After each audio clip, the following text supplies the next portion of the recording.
rendons grâce. Nous bénissons ton Seigneur. Merci pour ton Saint-Esprit que nous ressentons en ces lieux, Père. Papa, nous ne sommes pas dignes, Seigneur, Père. Mais nous te rendons grâce aujourd'hui, Seigneur. Nous sommes contents d'être appelés tes enfants, Seigneur. Merci de nous avoir permis d'être dans ta maison aujourd'hui, Seigneur. Maintenant, prends le contrôle des moments qui vont suivre, Seigneur. Que toi seul sois élevé. Aide-nous à disparaître et que toi seul paraisse, Seigneur. Pose le cœur à recevoir ta parole ce soir, Seigneur.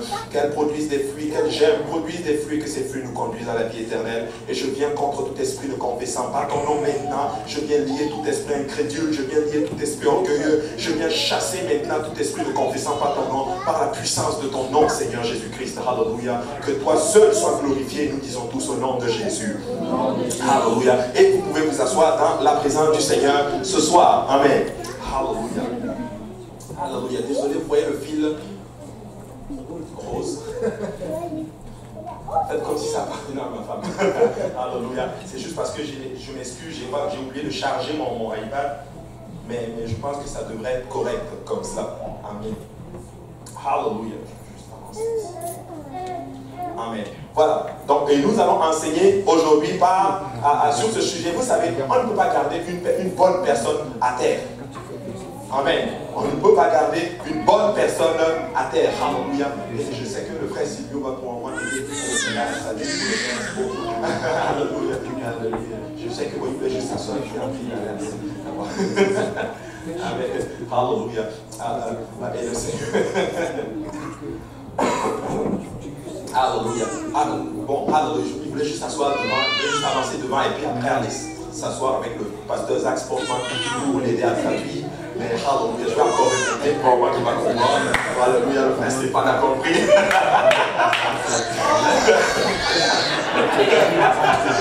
Ah, il a compris maintenant. Moi, j'aime le frère Silvio. Alléluia. Et nous sommes contents même. C'est un bon travail pour le Seigneur. Alléluia. Amen. Donc, on ne peut pas garder une bonne personne à terre. Non, non, non, c'est impossible. Amen. Et nous allons voir que la bonne personne dont nous allons parler aujourd'hui, c'est notre Seigneur Jésus. Amen. Notre Seigneur Jésus. On va lire 1 Corinthiens chapitre 15 à partir du verset 14. J'aimerais qu'on se lève, on va juste lire ce passage et après on va s'asseoir. Amen. Et si vous êtes vraiment pas capable de vous lever, vous pouvez rester assis. Amen. 1 Corinthiens chapitre 15 verset 14, la Bible déclare ceci: et si Christ n'est pas ressuscité, notre prédication est vaine, est donc vaine, et votre foi aussi est vaine. Je répète, et si Christ n'est pas ressuscité, notre prédication est donc vaine et votre foi aussi est vaine. Et vous pouvez vous asseoir aujourd'hui dans la présence du Seigneur. Et la Bible est en train de nous dire aujourd'hui que si Christ n'est pas sorti du tombeau, si Christ n'est pas ressuscité, qu'est-ce que ça veut dire? Notre foi, elle est vaine. Et notre prédication, elle est vaine.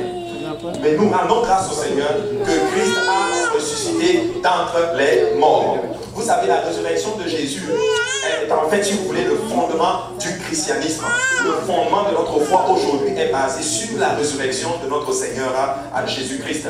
Et sans la résurrection, vous pouvez être sûr d'une chose, c'est que le message apostolique, du moins le message que nous prêchons, ne serait nullement, en d'autres termes, serait faux. Et par la même occasion, n'aurait donc pas de puissance pour changer les gens. Vous savez, le pasteur a sorti le passage de Romains chapitre 1 aujourd'hui qui disait littéralement que je n'ai pas honte de l'évangile car c'est une puissance pour ceux qui croient. Pourquoi? Parce que Christ a ressuscité. Donc si Christ n'est pas ressuscité, donc cet évangile, cette bonne nouvelle n'a pas de puissance littéralement pour nous changer. Vous savez, nous sommes changés parce que Christ a ressuscité d'entre les morts. Amen. Nous sommes ce que nous sommes parce que Jésus a vaincu la mort. Il est sorti littéralement du tombeau. En fait, Jésus a vaincu notre plus grand ennemi qui est la mort. Ton pire ennemi, c'est la mort. Amen. Et devinez quoi? Jésus l'a vaincu. Amen. Amen. Mais malgré cela, malgré le fait que nous savons que la résurrection a pris lieu, il y a des gens qu'on appelle des sceptiques, littéralement, qui essaient de démontrer littéralement que Jésus n'a pas ressuscité d'entre les morts. Il y a des gens littéralement qui vont dire littéralement que c'était juste ce qu'on appelle comme du fake, quelque chose de faux. Ou par exemple, ils vont dire même des fois, certains disent que c'est une mythologie. Certains disent littéralement que c'est quelque chose qui n'a juste que c'est une fiction. Vous savez, ils disent même souvent, ils utilisent le mot, ils font ce qu'on appelle le jeu de mots. Ils ne disent pas crucifixion, ils disent crucifixion. pour dire que c'est de la fiction. Vous savez, l'homme, vous savez, quand on est dans le mal, on devient foncièrement dans le mal. Et tu deviens comme ingénieux, littéralement, dans le mal. Mais je suis là pour rappeler encore au peuple de Dieu que notre Seigneur a vaincu la mort et nous pouvons, alléluia, chanter que Christ est vivant. Jésus est sorti du tombeau. Il y a un professeur qui s'appelle Thomas Arnold, il est président d'histoire moderne à l'université d'Oxford. Ça, c'est des bonnes références là. Il dit ceci, il dit: je ne connais aucun fait dans l'histoire de l'humanité qui est prouvé par une meilleure et plus complète preuve de toutes sortes que le grand signe que Dieu nous a montré en nous donnant, en montrant que Christ est mort et est ressuscité encore une fois. Amen. C'est des professeurs littéralement qui déclarent littéralement qu'il n'y a pas quelque chose d'aussi tangible et aussi solide que justement la résurrection de notre Seigneur Jésus-Christ. Ce n'est pas des gens bêtes, c'est des gens instruits qui déclarent littéralement cela. Il y en a un autre qui s'appelle Paul Meyer, lui il est professeur d'histoire ancienne à l'ouest du Michigan. Regardez ce qu'il a dit: aucun élément de preuve n'a encore été découvert dans les soupes.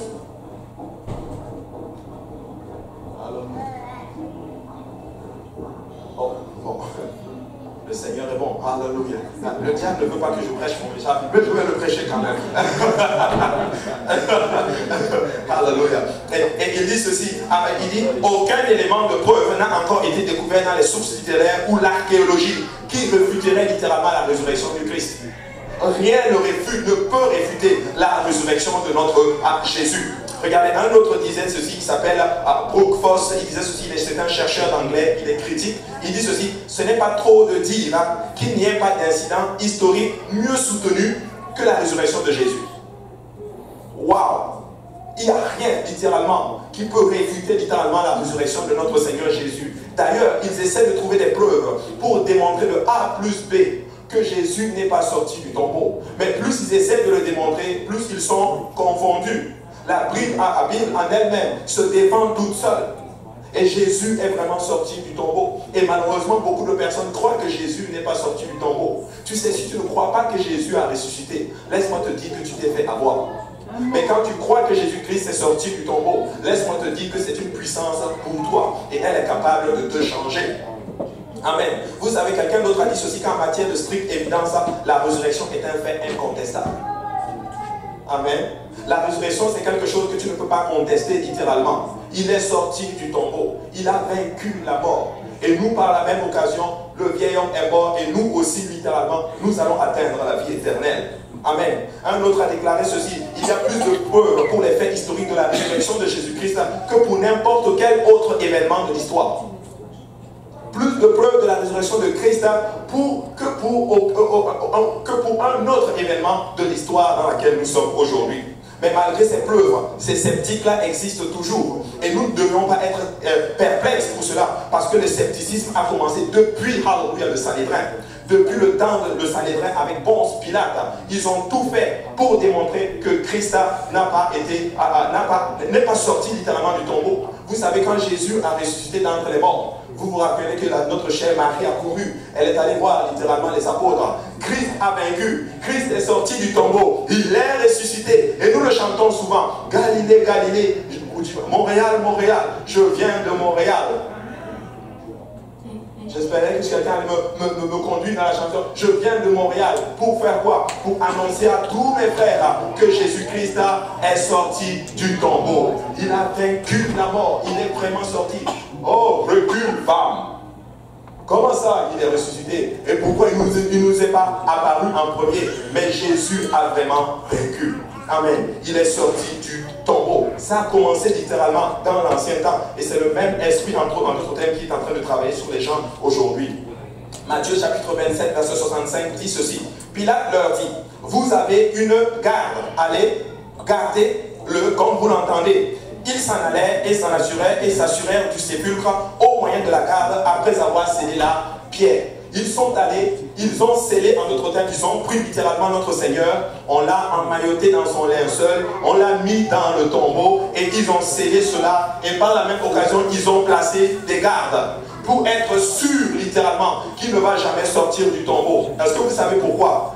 Parce qu'on les avait dit, ou du moins Jésus disait: détruisez ce temple-là, mais dans 3 jours, qu'est-ce que je ferai? Je vais le rebâtir.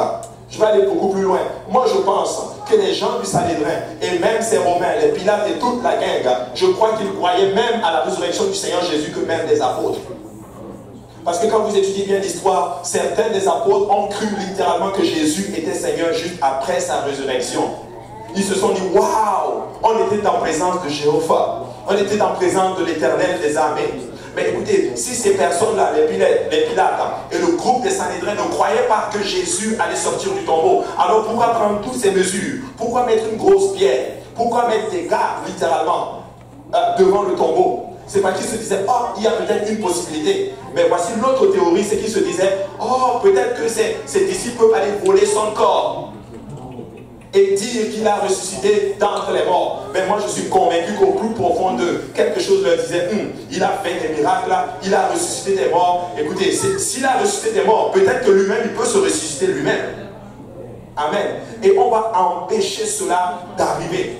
En fait, c'est le même esprit qui veut empêcher littéralement le travail de Dieu d'avancer. C'est le même esprit qui veut empêcher littéralement le Saint-Esprit littéralement de fuser dans les gens. Amen. Mais là, regardez, voici quelques précautions qu'ils ont prises littéralement pour s'assurer de ne plus jamais être troublés par Jésus. Vous savez, Jésus troublait beaucoup les gens. Il dérangeait beaucoup. Il était calme, mais sa présence trouble.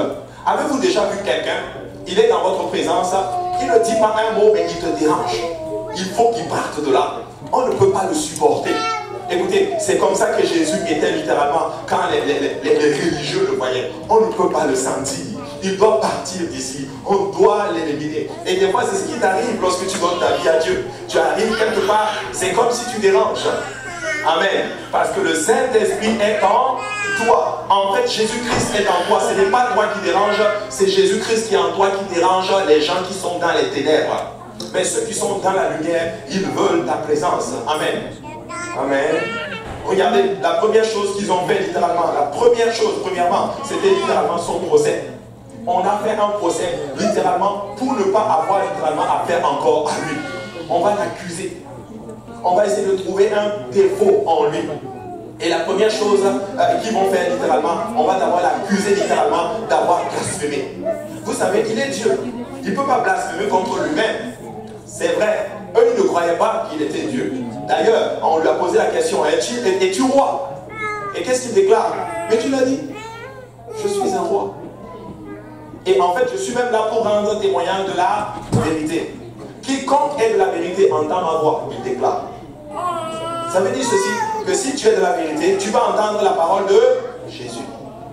Donc on va lui faire d'abord premièrement un procès. Un prophète falsifié. Un procès pour l'accuser. Pour ne pas plus avoir affaire à Jésus. Je veux vous dire quelque chose. Tu peux te débarrasser de tout, mais tu ne peux pas te débarrasser de Jésus-Christ. Amen. Tu vas toujours l'avoir dans ton collimateur. Peut-être que certains vont l'accepter, mais certains ne vont peut-être pas l'accepter. Mais tu sais quoi? Il y a un carrefour incontournable. Et ça, c'est notre Seigneur Jésus-Christ. Écoute, tu peux refuter Jésus, tu peux refuter son message, mais un jour, alléluia, sa présence va te confronter. Tu vas être là, peut-être seul dans ta chambre, et cet esprit va te convaincre littéralement que tu es dans le péché, que tu dois changer. Nous ne pouvons pas échapper à Jésus-Christ. Rappelez-vous, avant que Jésus-Christ lui-même s'est laissé prendre, écoutez, avant cela, il y a eu 6 procès contre lui. 6 procès. Regardez, le premier procès, c'était en fait le procès avec Anne, le grand prêtre. Ça se trouve dans Jean chapitre 18, verset 13. Anne dit, ok, parfait. En passant, Anne, c'est le beau-père en tout cas, il est de la famille de Caïphe, le grand prêtre. Écoute, Anne dit, ok, tu sais quoi, on va t'envoyer chez Caïphe. Deuxième procès. Il arrive devant Caïphe. On l'accuse. Vous savez quoi? C'était fait exprès. Parce que l'agneau, avant d'aller à la croix, c'est qu'on devait faire. On l'examinait d'abord pour voir s'il y a un quelconque faute en lui. Ils n'ont trouvé aucune faute dans notre Seigneur Jésus-Christ pour montrer qu'il était l'agneau parfait. Après cela, on l'a amené devant le Sanhédrin. Et ça se trouve dans Matthieu chapitre 26, verset 59. Il n'y a aucune faute en lui.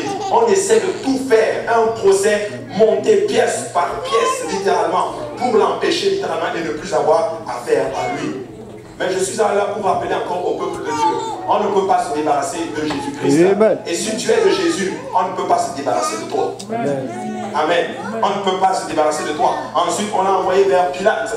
Pilate dit, ok, tu sais quoi, vu que tu es de la juridiction d'Hérode, je t'envoie vers Hérode. Il l'envoie vers Hérode. Hérode dit, ok, parfait, je te renvoie encore vers Pilate. Écoutez, 6 procès contre un seul homme.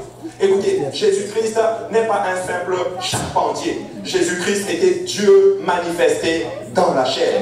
Il est le Seigneur de gloire. Personne ne peut rien contre le Seigneur des gloires. Mais laissez-moi vous dire que le Seigneur de gloire, qui est l'Éternel des armées, s'est laissé prendre par une armée terrestre. Lui qui est le grand juge, s'est laissé juger littéralement par un juge terrestre que lui-même a créé. Il l'a dit lui-même, tu n'aurais aucun pouvoir sur moi si cela ne t'avait pas été donné d'en haut.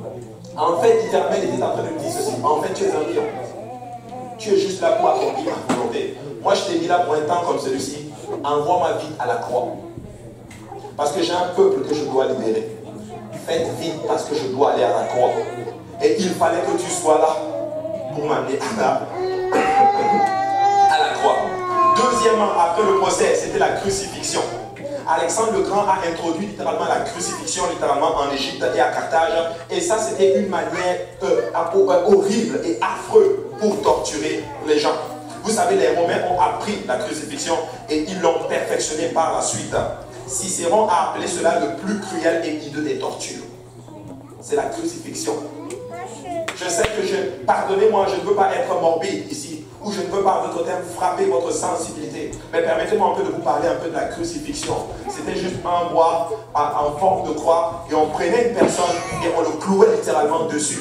Écoutez, notre Seigneur Jésus a été mis littéralement à la croix pour être sûr littéralement qu'il va mourir, pour être sûr qu'on ne va plus jamais avoir affaire à lui. Mais je déclare encore une fois, on ne peut pas se débarrasser du Seigneur de gloire. Oui, on a cloué sa main. Oui, littéralement, on a cloué ses pieds. Ils ont pris une lance, ils ont déchiré son plan pour que l'eau sorte et le sang sorte. Mais laissez-moi vous dire que Jésus-Christ était en train de le faire pour vous et moi. Il avait vous en pensée, il m'avait en pensée du fin fond de mon village. On parlait avec le pasteur Zach. J'étais dans mon fin fond de mon Ouagadougou natal. Écoutez, même pas, et que je n'avais aucune pensée qu'un jour j'allais me tenir là. Mais quand Christ était à la croix, je ne sais pas, 2017 ans plus tôt, il m'avait dans sa pensée. Il vous avait tous dans sa pensée. Et je suis là pour dire, alléluia, que si Christ a vaincu la mort, écoutez, on ne peut pas se débarrasser de vous. Parce que Christ habite en vous. On voulait être sûr, littéralement, qu'il ne va plus jamais revenir. Oui, Christ n'est plus là. Mais je suis là pour voir, alléluia, une trentaine de Jésus devant moi. Amen. Écoutez, c'était la torture le plus hideux que l'histoire ait connue. Will Durant a décrit la même chose. Il dit ceci: les Romains ont pitié des victimes, avaient pitié littéralement des victimes. Quand quelqu'un était condamné à la mort, à aller littéralement sur la crucifixion, on avait littéralement pitié de lui. On le regardait comme un malfrat. En fait, ceux qui allaient à la croix, c'était littéralement les malfrats. Mais je suis là pour dire à quelqu'un, c'est toi qui devais aller à cette croix. C'est moi qui devais aller à cette croix. C'est tout un chacun de nous qui devait aller à cette croix. Mais Jésus, dans son amour paternel pour nous, a dit ceci: je vais aller à la croix pour vous. J'irai à la croix pour vous. Je vais payer le prix, littéralement, alors pour vous. Vous savez, l'historien Joseph, il a observé de nombreuses crucifixions pendant le siège de Jérusalem et il a appelé justement la mort la plus misérable qu'une personne puisse avoir.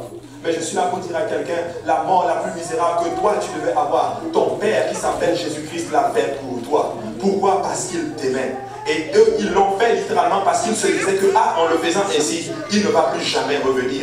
Mais je rends grâce à Dieu, alléluia, qui n'ont pas crucifié un simple homme, ils ont crucifié le Dieu de gloire. Amen. Alléluia, le Dieu de gloire. Vous savez, ils étaient très efficaces, littéralement, les Romains, sur les crucifixions.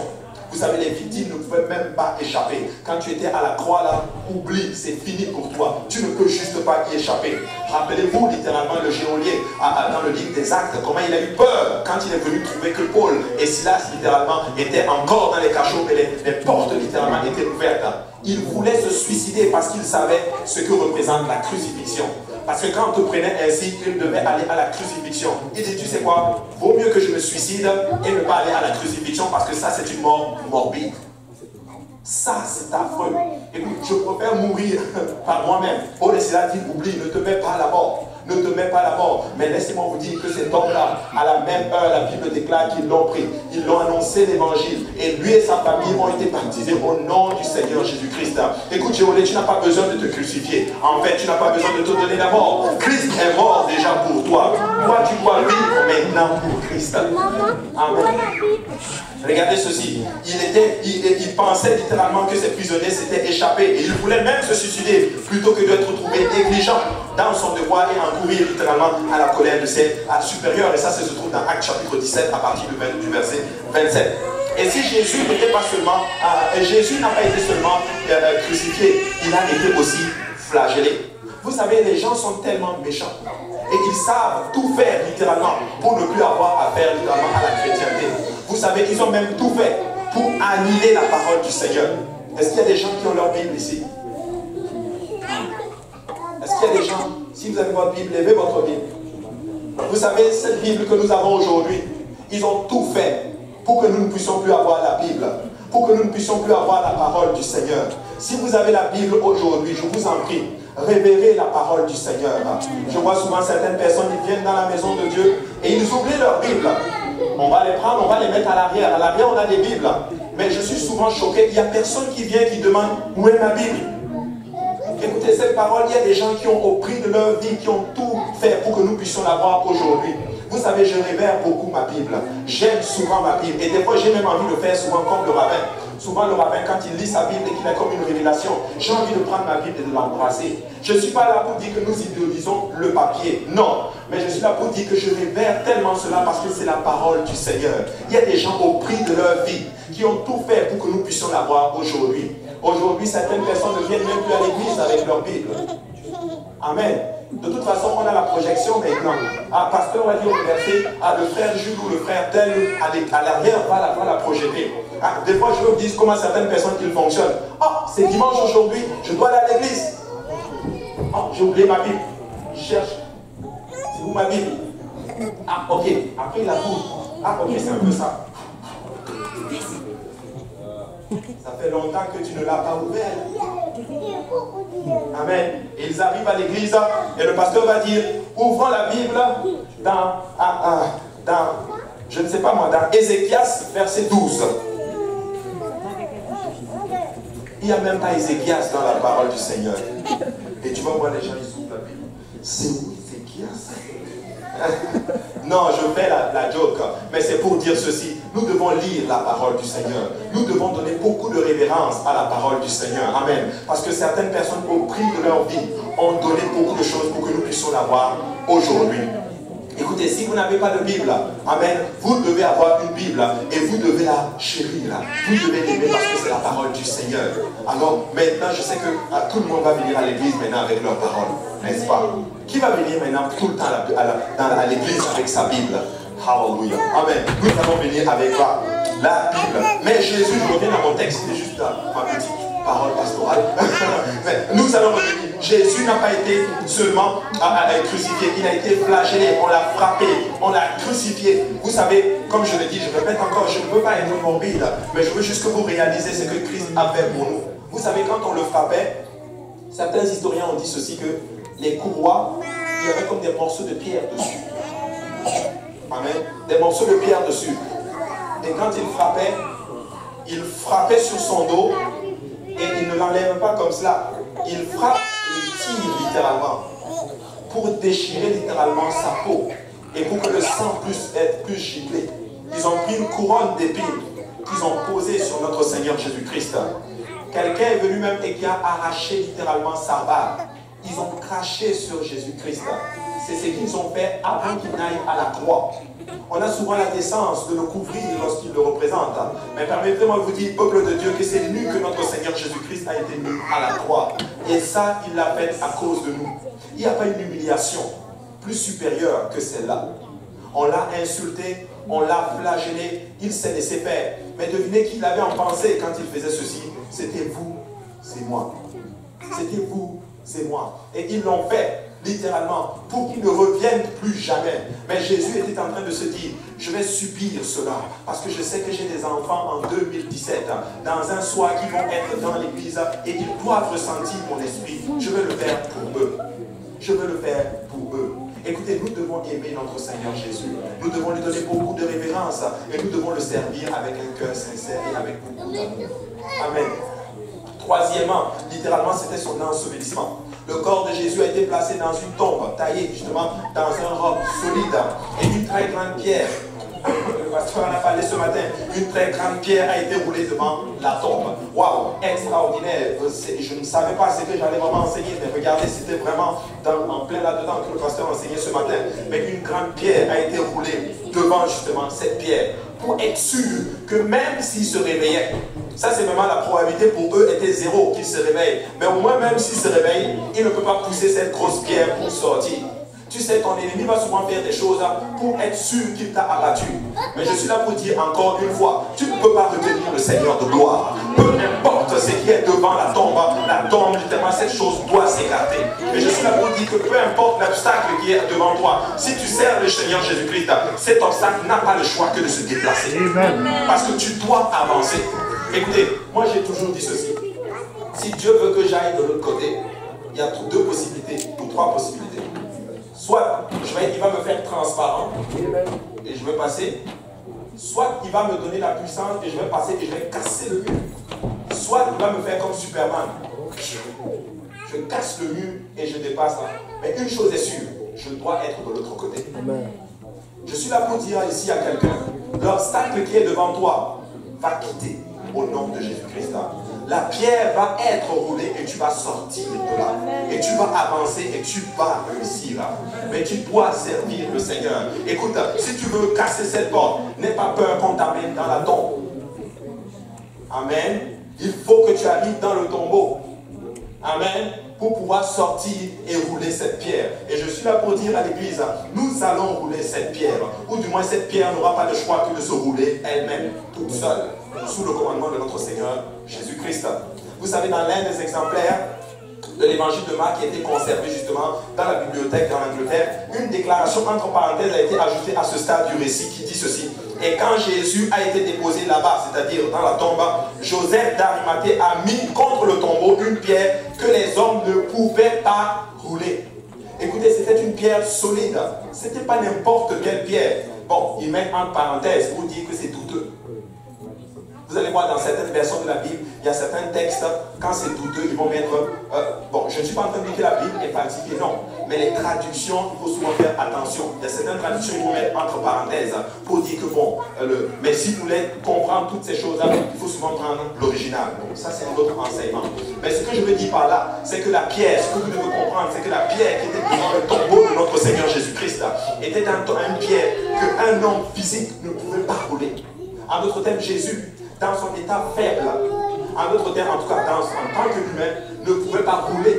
Et ils l'ont fait pour être sûr, il ne peut pas sortir de là. Amen. Regardez, il dit ceci, les ingénieurs ont examiné littéralement la preuve et qui dit que le type de pierre dans cette région pesait 1,5 à 2 tonnes. 1,5 à 2 tonnes. Ça fait lourd. Écoutez, ici, là, il y a certaines personnes, même 1 kg ou 2 kg, 4 kg, vous avez du mal à le porter. Mais ça, c'était 2 tonnes qui étaient devant littéralement notre Seigneur Jésus-Christ. Et je suis là pour dire à quelqu'un, peu importe la lourdeur et la taille du problème qui est devant toi, laisse-moi te dire que toi, tu peux la soulever par la puissance du Saint-Esprit. Nous n'avons pas peur des problèmes. Mais les chrétiens qui connaissent Jésus savent comment affronter les problèmes. Il dit ceci, que la pierre a été assez grande pour couvrir une porte de 4 à 5 pieds. C'est quelque chose d'assez haut. Et quatrième chose qu'ils ont fait pour être sûr qu'il ne va pas sortir de là, c'est qu'on a mis justement des gardes devant la pierre. Écoutez, on met une pierre pour être sûr qu'il ne peut pas sortir de là. Et par la même occasion, on met des gardes. Pour être sûr que non, même s'il sort là, on va l'attraper et probablement on va le cacher. Pour être sûr, littéralement, qu'il n'a pas ressuscité. Mais je suis là encore pour déclarer, tu ne peux pas arrêter le Seigneur de gloire. Amen. On ne peut pas arrêter notre Seigneur Jésus-Christ. Mais là, vous vous dites, pourquoi il prêche ceci? Il y a son voisin qui va quelque part. Amen. La garde romaine annoncée dans les évangiles était justement une force de sécurité de 16 hommes. 16 hommes. Pourquoi 16 hommes? 4 personnes littéralement qui se relayaient littéralement. Il y en avait 4 personnes devant la tombe, les autres dormaient et ils se réveillaient tout le temps pour être sûr que c'est vraiment gardé 24 heures sur 24. Je dis bien 24 heures sur 24. Mais laissez-moi vous dire, on ne peut pas arrêter le Seigneur de gloire. Qu'est-ce que je suis en train de te dire? Je suis en train de te dire que peu importe les techniques du diable dans ta vie, tu vas avancer et tu vas sortir de ta tombe.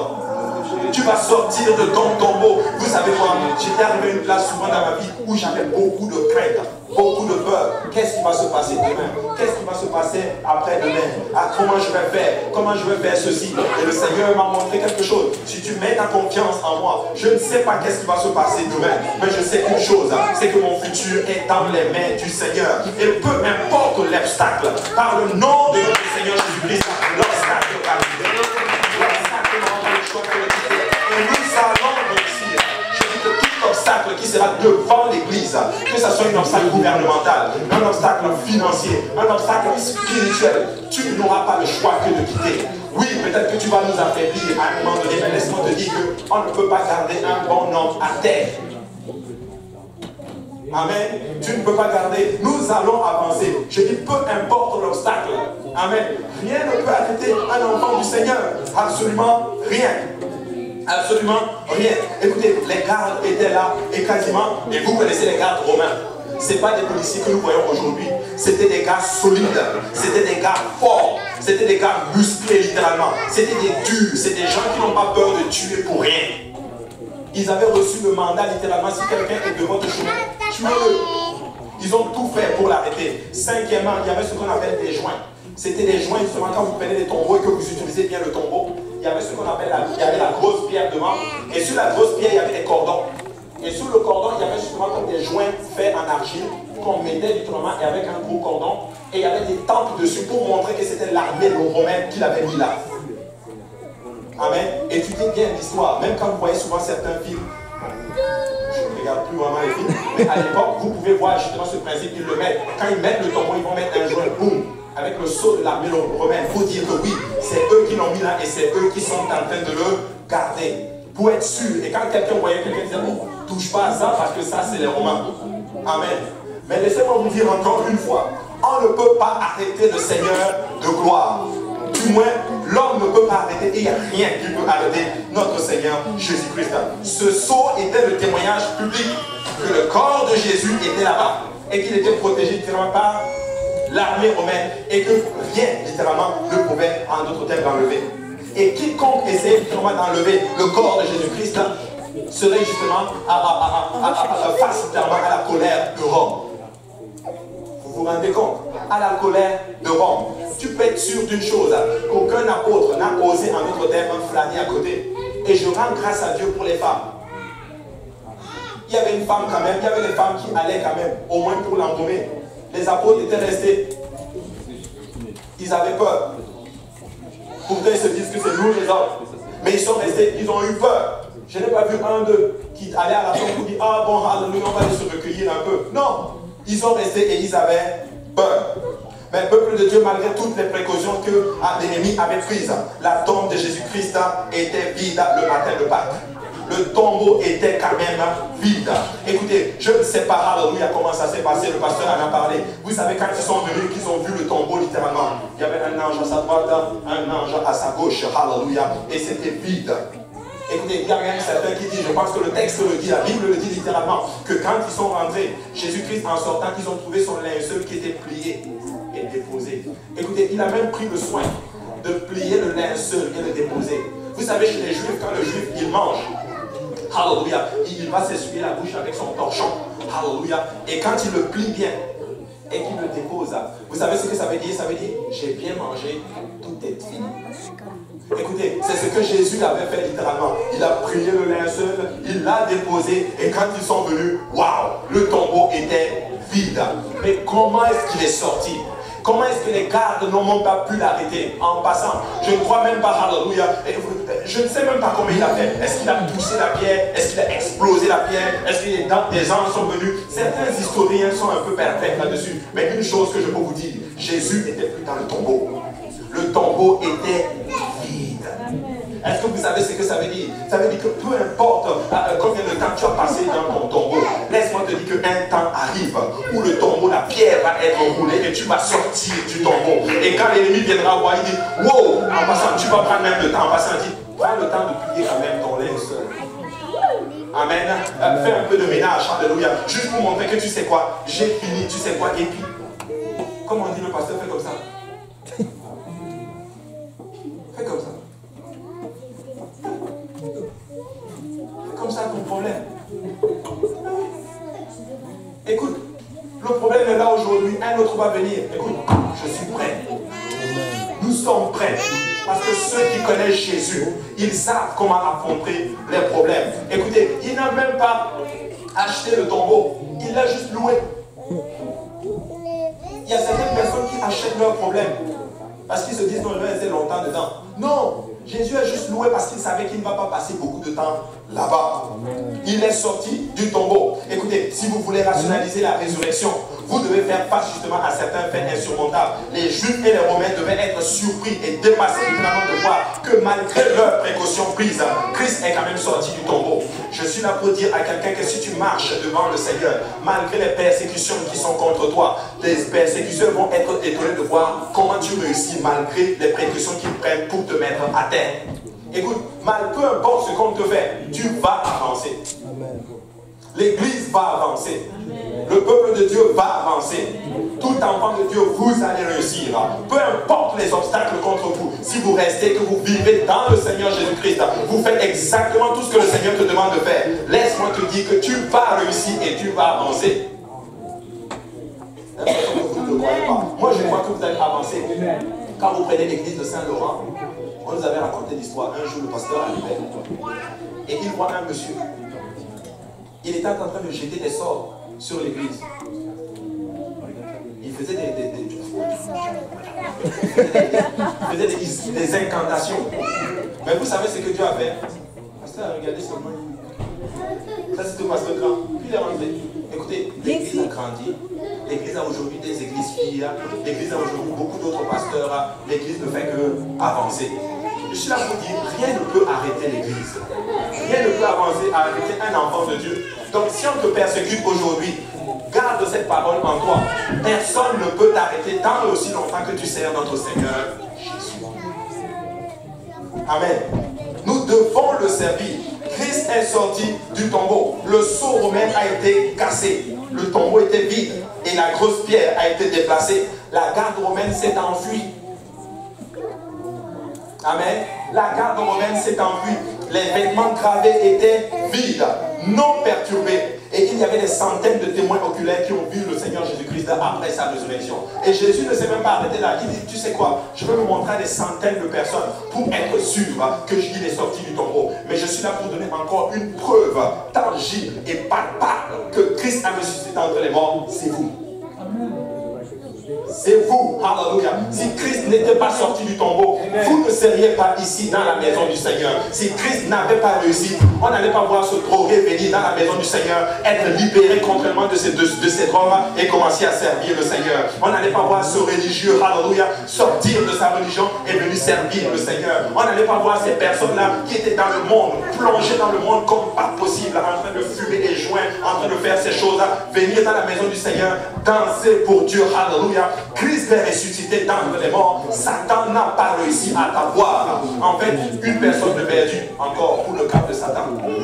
Alléluia. Écoutez, nous sommes la preuve tangible que Christ a ressuscité d'entre les morts. Ainsi, quand vous allez parler aux gens et qu'ils vous disent, donne-moi une preuve que Jésus a sorti d'entre les morts, que Christ a ressuscité, dis-lui, moi, dis-lui, toi, tu as changé. Depuis que tu t'es repenti de tes péchés, depuis que le prédicateur t'a baptisé au nom de Seigneur Jésus-Christ, tu es sorti des eaux et tu te dis, mais qu'est-ce qui se passe? J'ai encore envie d'aller encore à cette église. Et tu reviens encore à l'église et tu danses. Et quelques jours plus tard, on te voit en train de parler maintenant d'autres langues. Et quelques temps plus tard, c'est toi qui prends ta Bible pour enseigner des études publiques. Après, tu as commencé, tu venais juste dimanche soir. Après un beau jour, tu dis, et si j'allais le lundi à l'étude publique? Après tu commences à aller, mais et si j'allais encore le jeudi à l'enseignement de milieu de semaine? Et si je venais à JPL? Après on te voit à la prière. Après les gens de ta famille commencent à te persécuter. Oh, tu vas trop à l'église. En fait, Christ a juste ressuscité dans ta vie. et il est en train de vivre en toi. En fait, tu es en train de devenir une nouvelle créature et te voici là aujourd'hui. Et qui sait, peut-être très bientôt, c'est toi qui vas chanter quelque part ici. Qui sait, très bientôt, peut-être que c'est toi qui vas te tenir là en train de prêcher la parole du Seigneur. Qui sait, peut-être que tu vas te trouver en train de jouer au piano, en train de projeter, en tout cas dans un ministère quelconque. Mais Christ a ressuscité et ça a fait de toi ce que tu es aujourd'hui. Amen. Christ a ressuscité. Christ a ressuscité. Surtout la vie des disciples ont complètement changé pour toujours. Je n'ai jamais compris cela. Vous savez, des gens ont impacté le monde. Mais s'il y a des gens qui ont impacté le monde, alléluia, comme on peut le voir aujourd'hui, c'est bien ces 12 apôtres que vous voyez là. Comment des pécheurs, souvent certains d'entre eux étaient illettrés littéralement, ont pu impacter le monde, alléluia, comme ces apôtres. 12 personnes ont fait de telle sorte qu'aujourd'hui, alléluia, toute la chrétienté touche le monde entier. Écoutez, je vais vous dire quelque chose encore de plus tangible. Comment des gens persécutés peuvent tenir ferme, dur comme fer, contre la plus grande armée pour déclarer que Jésus est sorti du tombeau si ce n'est pas vrai? Amen. Écoute, si ce n'était pas vrai, pourquoi vous êtes là? Amen. Vous êtes là parce que c'est vrai. Amen. Vous êtes là parce que c'est réel. Vous êtes là parce que vos vies ont été changées. Vous êtes là parce que vous avez été transformés par la puissance de la résurrection et par la puissance de l'évangile. Écoutez, il y a de la puissance dans l'évangile. La mort, l'ensevelissement et la résurrection, il y a de la puissance là-dedans.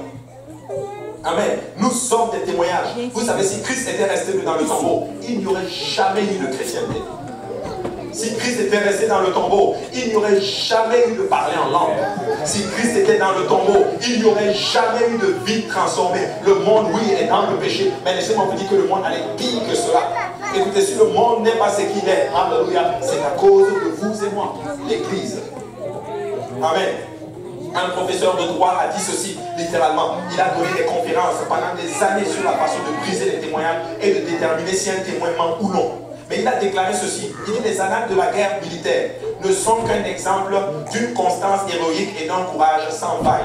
Il est donc impossible que les disciples de Jésus aient persisté à affirmer ces vérités si Jésus n'avait vraiment pas ressuscité des morts et s'ils n'avaient pas connu ce fait aussi certainement qu'ils en connaissent un autre.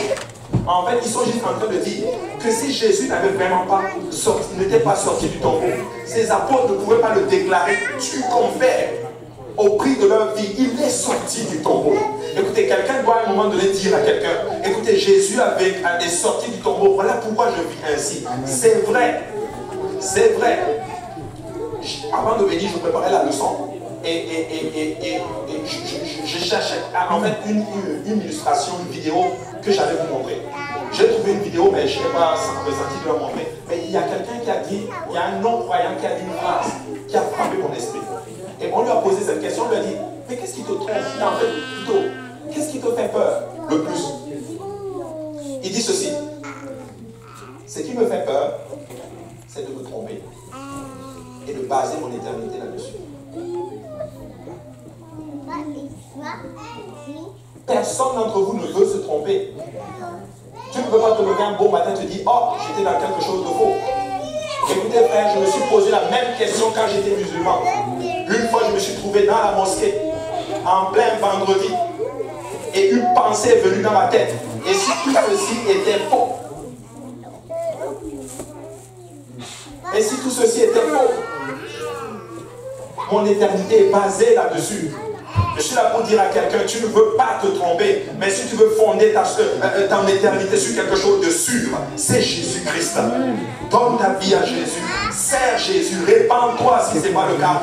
Baptise-toi au nom de Jésus-Christ pour le pardon de tes péchés. Reçois le Saint-Esprit, vis pleinement là-dedans, et tu peux être sûr que peu importe ce qui arrive, tu es safe.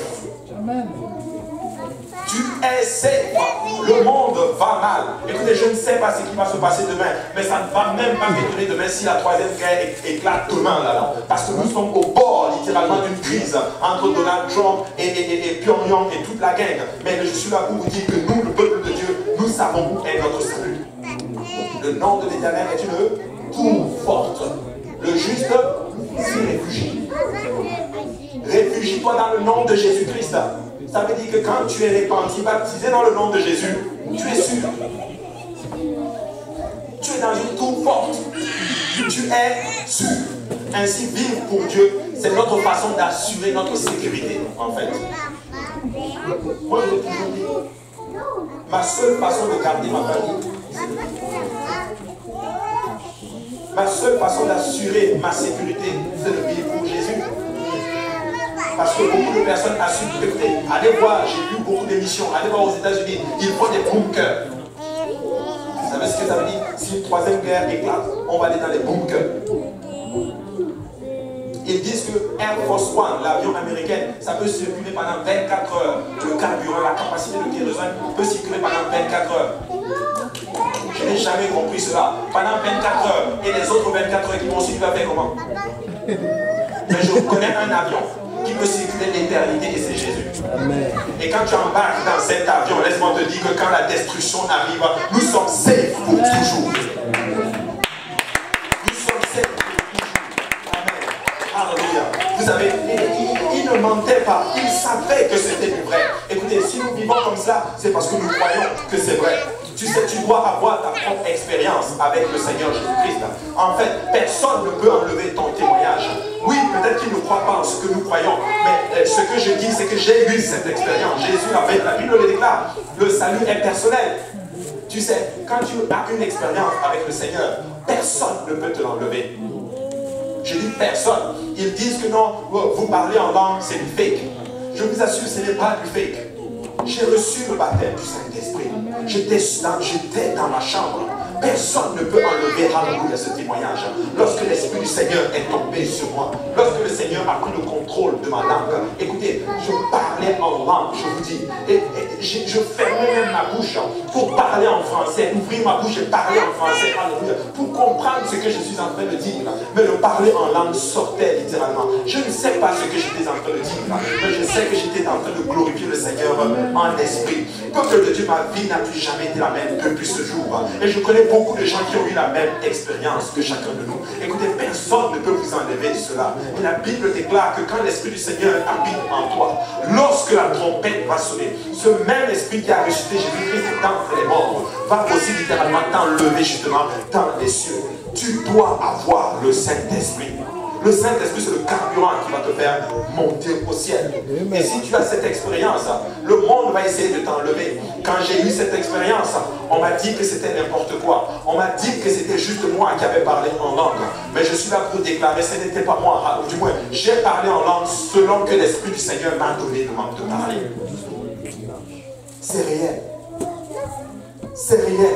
Et personne ne peut aller à l'encontre de cela. La crucifixion de Jésus n'était pas seulement un acte stupide de la part du Sanhédrin. En fait, c'était un acte stupide du diable. Ils ne pouvaient pas voir ce qui allait arriver.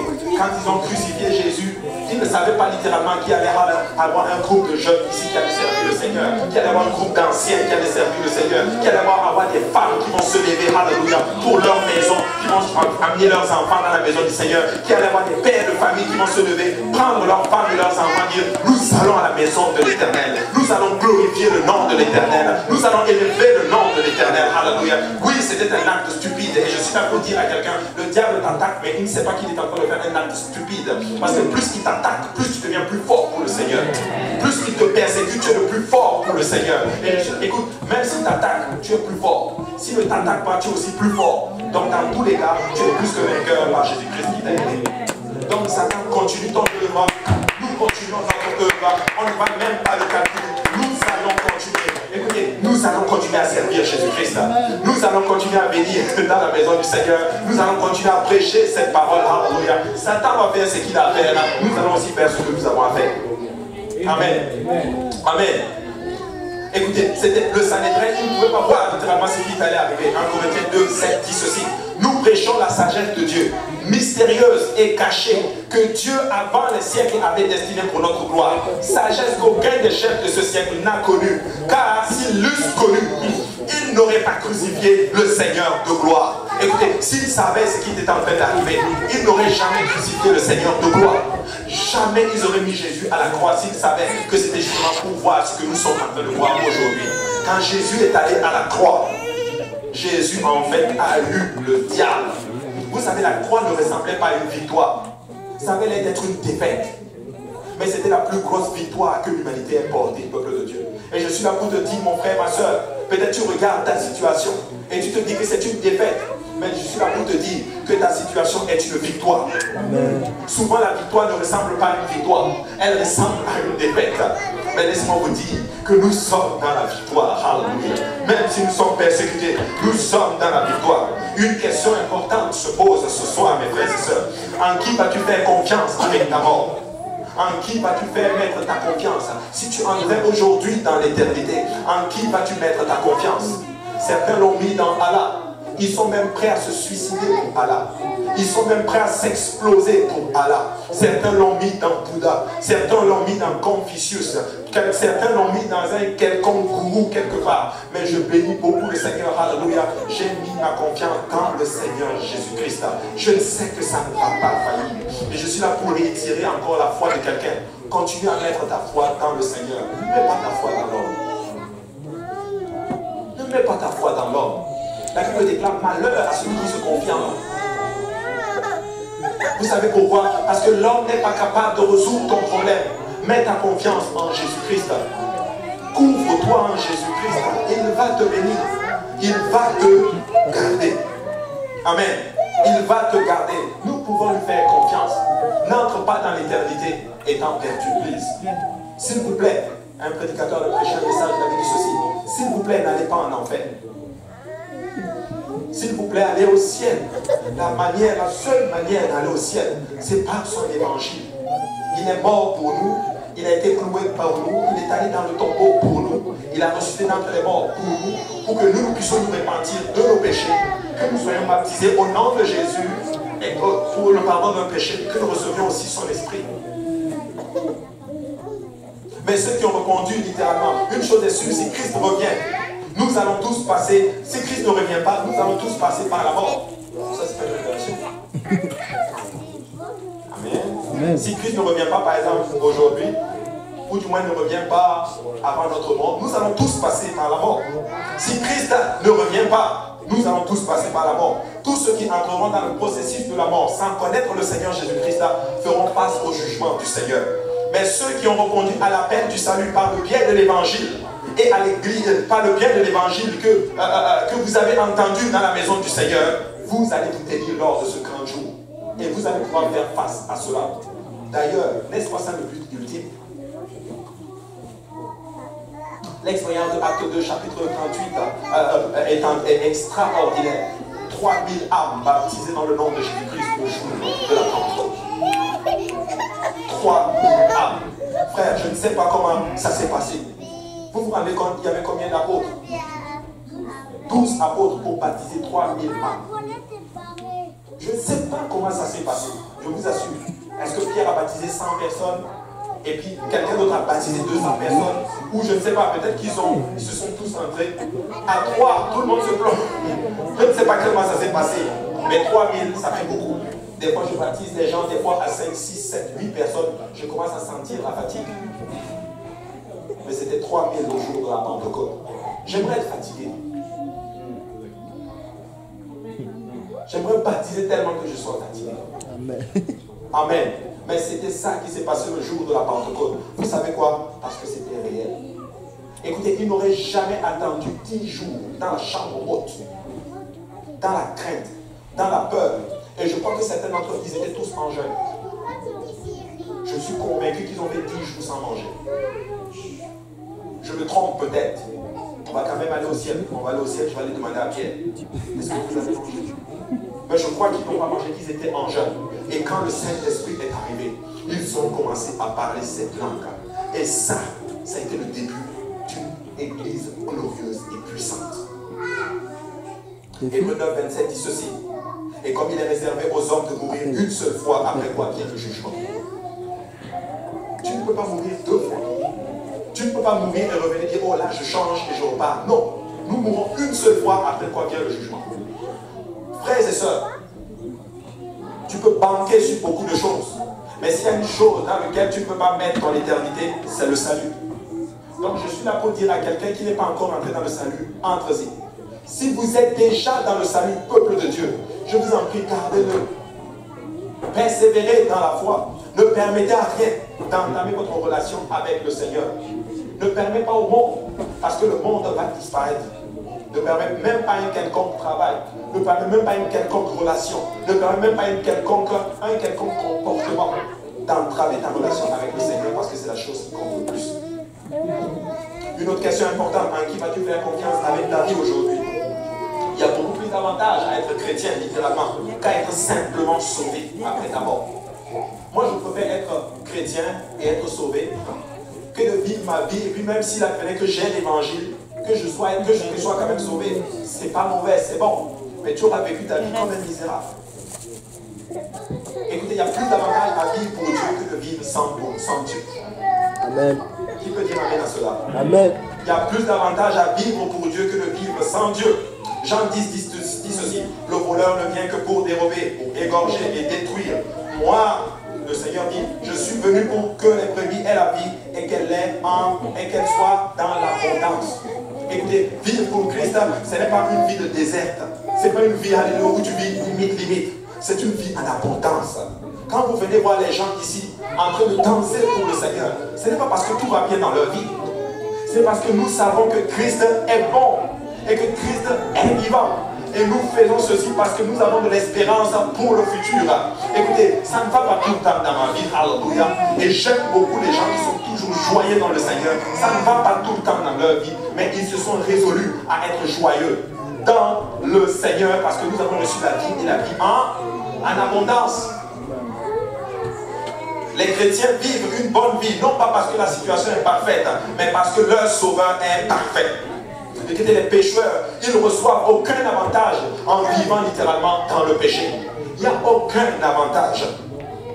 Mais nous, les chrétiens, lorsque nous vivons pour Dieu, nous avons des avantages éternels. 1 Corinthiens 4 dit ceci: c'est pourquoi nous ne perdons pas courage.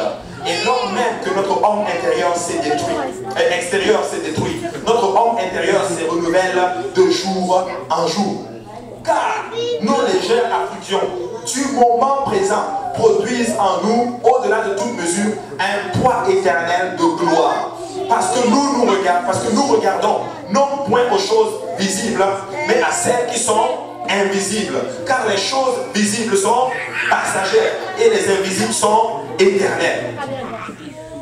Amen. Les choses sont éternelles. Ne regarde pas aux légères afflictions. Certains d'entre vous, peut-être que ça ne va pas. Mais de grâce, regarde aux choses invisibles. Regarde à Christ. Peut-être que ça va aller aujourd'hui. Mais demain, il y a pas encore d'autres problèmes. Ça va peut-être aller. Demain, il y a un autre problème qui va arriver. Souvent, les problèmes font partie de la vie. Certains problèmes sont du diable, c'est vrai. Certains problèmes arrivent à tout le monde, au commun du mortel.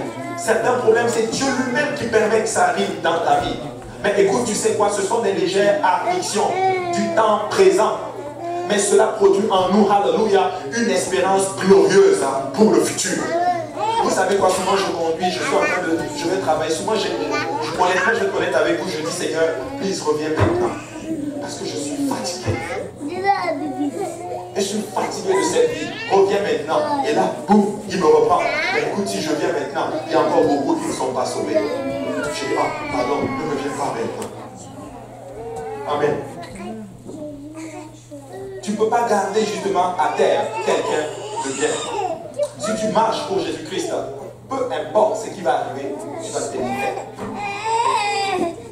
Psaume 37, verset 23 dit ceci: l'Éternel a permis les pas de l'homme et il prend plaisir à sa voix. S'il tombe, il n'est pas terrassé, car l'Éternel lui prend la main. J'ai été jeune, j'ai vieilli, je n'ai point vu le juste abandonné, ni sa postérité mendiant son pain. Oh, là-bas. Moi j'aime ce verset. Écoute, il est en train de déclarer littéralement que même si je tombe, je ne suis pas terrassé. Écoutez, même si je suis à terre, même si je dois tomber, je vais tomber comme cela. Parce que j'avance quand même.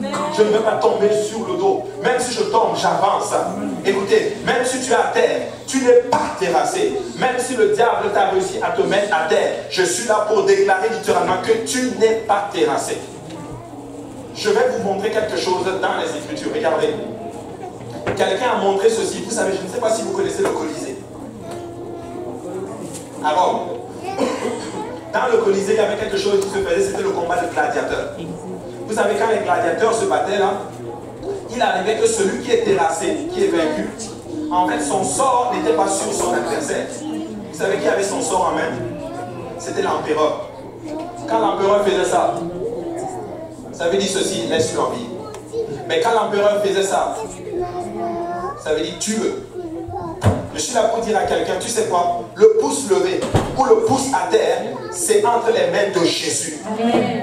Même si je suis à terre, hein, écoute Satan, tu n'as pas mon sort entre tes mains, mon sort est entre les mains de l'Éternel. Alléluia. Et voilà pourquoi Michel déclare que si je suis à terre, alléluia, ne te réjouis pas à mon sujet, mon ennemi, car si je suis tombé, devine quoi, je vais me relever. Et si je suis dans les ténèbres, l'Éternel sera ma lumière. Si je suis dans les ténèbres, l'Éternel sera ma lumière.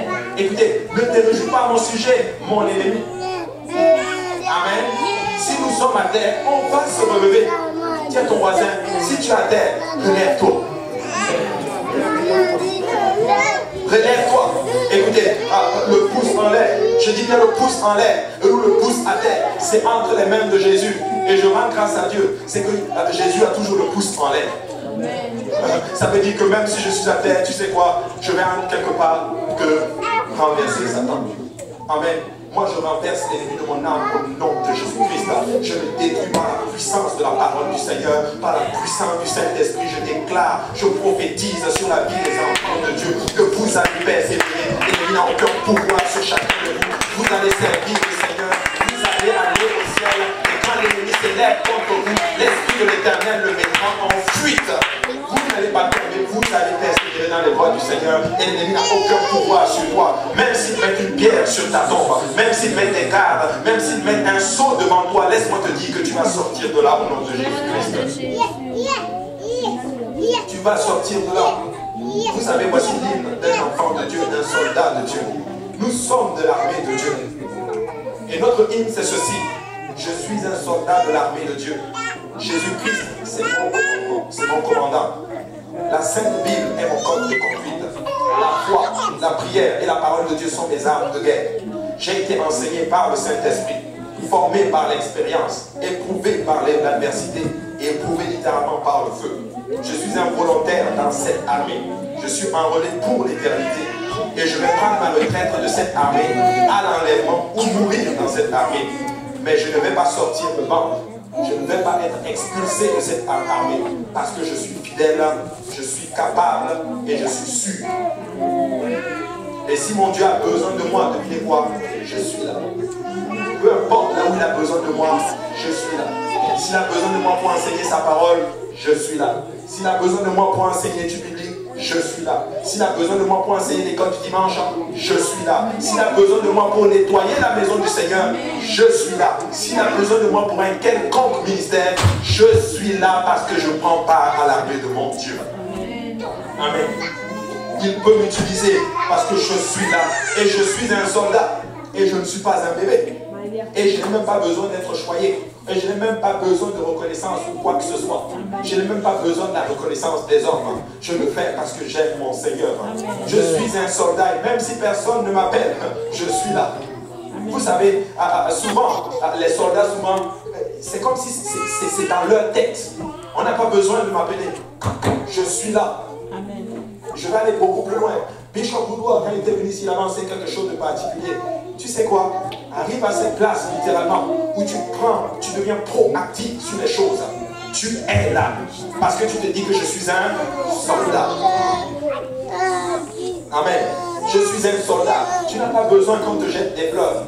Vous savez, on ne peut pas jeter des fleurs sur tout le monde. Mais je vais vous dire pourquoi. On est trop nombreux. Si on était trois, je peux citer tout le monde. Mais des fois, je vais citer des gens. Parce que souvent, je cite des gens, c'est ce qui me vient à l'esprit. Par exemple, mon pasteur, c'est la même chose. C'est ce qui me vient à l'esprit. Ce n'est pas du favoritisme, quoi que ce soit. Écoutez, il n'y a pas de favori dans la maison du Seigneur. Nous sommes tous, et Jésus nous aime même tous au même niveau. En fait, moi, je vous jette à tous, nous vous jetons tous des fleurs. Parce que, alléluia, l'œuvre ne tiendrait pas sans vous. L'œuvre ne tiendrait pas sans ces guerriers de la prière qui prient littéralement pour les frères et sœurs, qui prient pour que les âmes viennent dans la maison du Seigneur. Ton pasteur ne tiendrait pas sans tes prières. Il a besoin de tes prières, littéralement. Il a besoin de ton soutien. Il a besoin de ton amour. Peut-être que c'est nous devons, peut-être, qui doit souvent nous lever un bon matin. Pasteur Kaosi, je t'aime aujourd'hui. Je veux juste t'encourager pour l'œuvre que tu es en train de faire. Et non des fois commencer à l'épuiser, littéralement. Amen. Alléluia. Parce que je suis un soldat. Amen. Ainsi, quand le Seigneur dit, j'ai besoin de toi à l'école du dimanche, te voilà. J'ai besoin de toi à la chorale, te voilà. J'ai besoin de toi ici, te voilà. Amen. Parce que nous sommes des soldats. Et j'ai bientôt terminé. On n'a pas besoin de nous envoyer des fleurs, ou même des cadeaux, ou même de la nourriture, ou même des cartes, ou même des bonbons. J'ai pris ce texte-là, je suis quand même, on va dire quand même, même des bonbons. On n'a pas besoin de nous payer des bonbons. Amen. Mais quand Jésus nous a appelés dans cette armée, en passant, quand Jésus nous a appelés, nous n'avions rien. Donc même si je n'ai rien aujourd'hui, c'est toujours quand même correct. Mais je rends grâce à Dieu quand Jésus t'appelle, tu n'as rien. Mais quand tu viens, tu as beaucoup. Amen. Tu as beaucoup. Vous savez quoi? Nous gagnerons parce que Dieu est avec nous. Il pourvoira à tous nos besoins. En passant, vous êtes plus que des conquérants. Nous sommes plus que des conquérants. Et des conquérants, je vous dis, c'est quoi la définition d'un conquérant? Il gagne tout le temps. Je suis là. Tu es gagnant. Même la mort ne peut pas détruire l'enfant de Dieu. Car quand mon commandant m'appelle dans ce champ de bataille, il va me promouvoir à un capitaine. Oh, moi j'aime ça. Et puis il me ramènera pour gouverner ce monde avec lui. Moi je ne sais pas comment ça va se passer pendant le millénaire, quand nous allons revenir. Alléluia. Et moi je me suis décidé ceci. Quand Jésus va revenir, le cheval qui est juste à côté de Jésus, ça va être bien.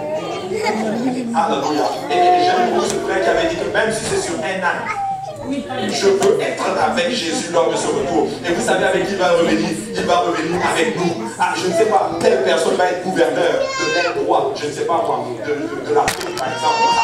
Telle sœur va être par exemple coordonnatrice. Mais nous allons venir et nous allons régner pendant 1000 ans avec le Seigneur Jésus-Christ. Est-ce qu'il y a des gens qui sont contents parce qu'ils vont régner pendant 1000 ans? Moi j'aime cette armée. Alléluia. Écoutez, vous ne pouvez pas garder un bon homme à terre. Écoutez, ils ont voulu l'empêcher. Alléluia, de se lever. Mais laissez-moi vous dire qu'il a semé une graine. Il voit les fruits de cette graine. C'est pas fini. Ceci. Ne te réjouis pas mon sujet, mon ennemi. Car si je suis tombé, je me relèverai. Et si je suis dans les ténèbres, l'Éternel sera ma lumière. L'Éternel sera ma lumière. Vous savez quoi? Même le péché ne peut pas t'empêcher d'avancer pour Dieu. Je suis là pour te dire que même si tu es dans le péché ce soir, enlève la conviction parce que Jésus ne te condamne pas. Il veut que tu viennes à lui. Viens à Jésus. Viens à Jésus. Viens à Jésus. Luc 24, 5, c'est le dernier verset, on va se lever. On va le vivre ensemble. Wow. Alléluia. Luc 24, 5 dit ceci. Saisis de frayeur, elles baissèrent le visage contre terre. Mais il leur dit, pourquoi cherchez-vous parmi les morts celui qui est vivant?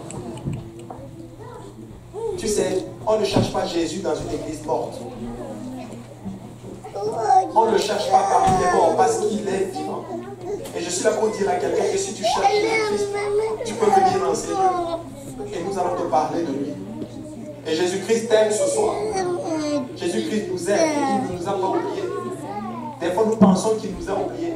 Et je vous dis pourquoi quand ces pensées arrivent. C'est parce que nous avons commencé à nous focaliser sur des moyens humains. Sur des moyens littéralement, sur le matériel.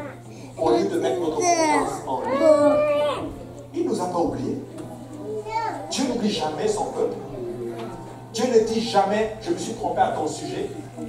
Dieu ne va jamais arriver et dire, Johanna, tu sais quoi, je t'avais appelé, non, tu sais quoi, je me suis trompé à ton sujet. Jamais il va dire ça, parce qu'il ne se répand pas des dons qu'il donne. Ce qu'il a mis en toi, il la conserve toujours, il te rappelle toujours. Le Seigneur ne t'a pas oublié et il a de grandes choses pour toi. Jamais il va laisser tomber ses enfants. Je sais que ce n'est pas facile pour certains, c'est difficile.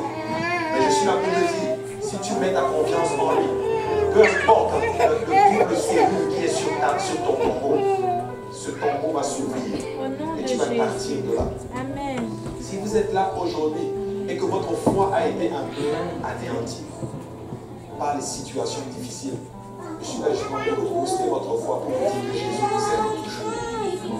Il a sa main sur tout un chacun. Je vous en prie, ne permettez à rien d'enfreindre votre relation. Continue à bénir dans la maison du Seigneur. Continue à faire ce que tu fais pour Dieu. N'abandonne pas parce que l'ennemi va tout faire pour te réduire. Il va tout faire pour t'empêcher de faire ce que Dieu veut. Vous savez quoi? Nous allons continuer. Amen. Nous allons continuer. Vous pouvez rester en des relations avec lui. Et cela par le pouvoir du Saint-Esprit. Il y a des moments où je me suis levé. Et ça c'était pendant... J'étais tout récent où j'étais devenu pasteur. Et à un moment donné, je me suis dit, où est-ce que ça va tout ça? Parce que je ne comprends plus rien. Et je disais à ma femme, j'étais tellement fatigué des fois, souvent, frustré par les situations, frustré littéralement par tout ce qui se passe autour de nous. Je pouvais demander à ma femme, je dis à ma femme, fuyons. Je lui demandais, je vais dire fuyons. Je lui ai dit, tu sais quoi, prenons nos affaires, vendons tout. Je demandais que je lui ai dit, on va en Australie. Et je lui ai dit ceci. C'est quand on arrive là-bas qu'on appelle le pasteur. Et quand j'étais en prière, le Seigneur m'a pris. Et le Seigneur m'a dit, quand est-ce que j'ai déjà perdu une défaite? Je n'ai jamais perdu une défaite. C'est pas la tienne que je vais perdre.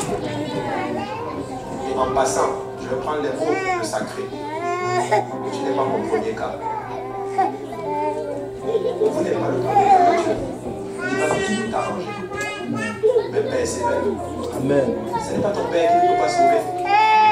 C'est trop petit pour lui. Ce n'est pas ta mère qui ne peut pas sauver. Ce n'est pas tes frères et sœurs, même s'ils sont loin, qui ne peut pas sauver. Il est capable de tout. J'ai dit qu'il est capable de tout. Et le Seigneur pourvoira tout le besoin. Nous allons avancer. Nous allons avancer dans le nom du Seigneur Jésus-Christ. Et nous sommes vainqueurs par Christ qui nous a aimés. Nous sommes des vainqueurs. En tout cas, moi je suis un vainqueur. Est-ce qu'il y a des vainqueurs dans la salle ici? J'aimerais pas inviter tout le monde. Ok? Pas venir à l'hôtel. Je veux juste inviter les vainqueurs.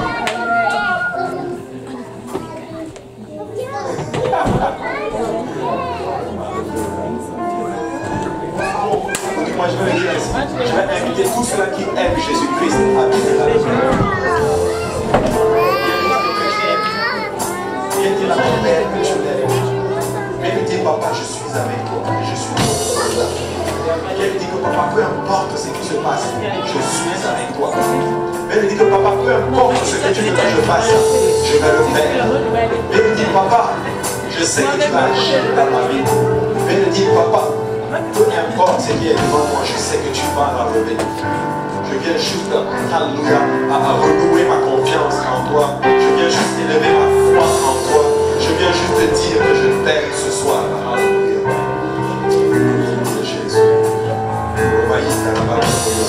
Alléluia. Alléluia, Jésus. Merci Seigneur Jésus. Alléluia, Jésus. Alléluia. Alléluia, Jésus. Alléluia, Seigneur. Je t'aime, Seigneur Jésus. Papa, nous t'aimons ce soir, papa. Nous bénissons ton Saint-Nom, papa. Alléluia. Papa, rencontre-nous, Seigneur, au lieu même de nos besoins, Seigneur Jésus. Alléluia.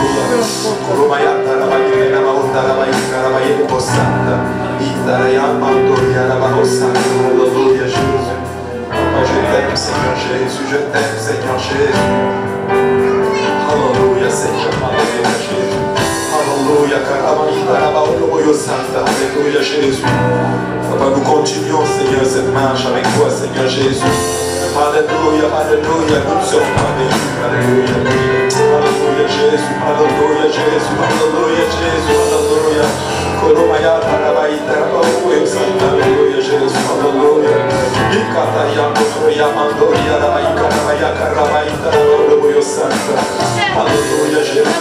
Alléluia, Jésus.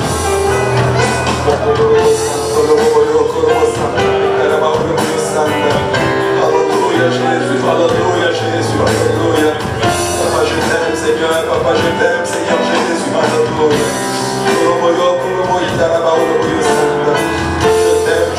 Jésus, alléluia. Alléluia, Jésus, alléluia, Seigneur.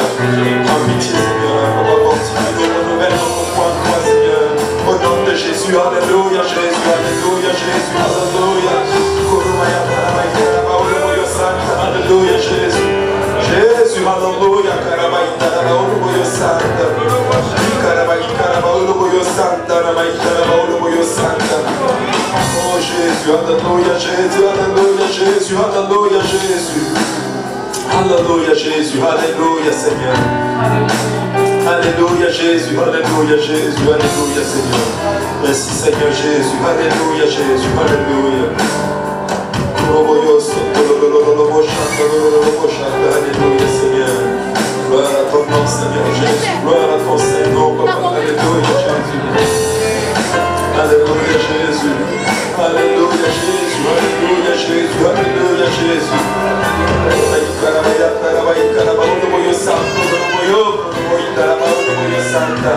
Gloire au nom de Jésus. Gloire au nom de Jésus.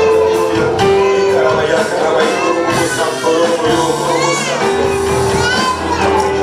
Seigneur Jésus, je t'aime, Seigneur. Gloire à ton nom, Seigneur Jésus. Alléluia, Seigneur Jésus. Alléluia, Jésus. Alléluia, alléluia. Merci, Seigneur. Merci, Seigneur. Merci, Jésus. Merci, Seigneur Jésus. Alléluia, Seigneur. Alléluia, Jésus. Merci, Seigneur Jésus. Alléluia, alléluia, Seigneur. Alléluia. Gloire au nom de Jésus. Gloire au nom de Jésus. À toi est la gloire, Seigneur Jésus. Alléluia, Jésus. Seigneur, aide-nous, Seigneur. Alléluia. Alléluia. Fortifie tes enfants, Seigneur, au nom de Jésus. Alléluia. À toi est la gloire, Seigneur. À toi est la gloire, Seigneur. Alléluia, Jésus. Alléluia, Jésus. Je t'aime, Seigneur. Je t'aime, Seigneur Jésus. Alléluia. Merci, Seigneur. Alléluia, Jésus.